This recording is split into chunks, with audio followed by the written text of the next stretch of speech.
তবে আজকে ট্রায়াল দিতে নিয়ে চলে আসলাম আমাদের গিল্ডের অ্যাক্টিং গিল্ড লিডার সিয়াম এবং অপোনেন্টে আছে আমাদের গিল্ডে তামিম এবং র্যান্ডম একটি প্লেয়ার। তো ভাই এখানে একটা জোস লেভেল ওয়ান ট্যাপ মেরে দেয় তামিম। তো ভাই দেখা যাক আজকের এই ট্রায়ালে আমাদের অ্যাক্টিং গিল্ড লিডার আমাদের মান সম্মান রাখতে পারে নাকি গিল্ডের, কি হয় দেখা যাক। ও ভাই পরবর্তী রাউন্ডেও কুত্তা পিঠা খায় আমাকে সিয়াম এবং এখন তার মুভমেন্ট দেখে মনে হচ্ছে মাথা মতো পুরো নষ্ট হয়ে গেছে ভাই। মুভমেন্ট জোস লেভেলের মুভমেন্ট 1 2 3। ও ভাই জোস লেভেল একটা ওয়ান ট্যাপ এবং পরপর দুইটা ওয়ান ট্যাপ দিয়ে এই রাউন্ডে সে বের করে নেয়। তো ভাই নেক্সট রাউন্ডে যাওয়া যাক। নেক্সট রাউন্ডে দেখা যাক কি হয়। তো ভাই ও ভাই মিড রেঞ্জে তো ওয়ান ট্যাপ জাস্ট জোস। ও ইয়া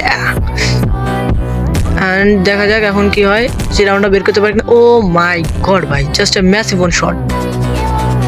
ফার্স্ট লেভেলে মুভমেন্ট দিয়ে মাই দিচ্ছে একবারে পাগলা শট। ওই পাশে পাগলাটা যেটা আছে পাগলা। ও মাই গড ভাই জাস্ট ওয়াও ভাই জাস্ট ওয়াও।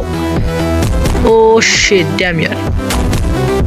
তো পরপর তিনটা রাউন্ড সে বের করে নেয় এবং এখানে ওই কি ওর যে একটু নেট সমস্যা দেয় এই জন্যই পাগলা ডিজার্টের কাছে মার খেয়ে দেয় ওই রাউন্ডটা। এবং এখন দেখা যাক কি হয়। খুবই গুরুতর ম্যাচ, 3-3 হাড্ডাহাড্ডি লড়াই চলতেছে।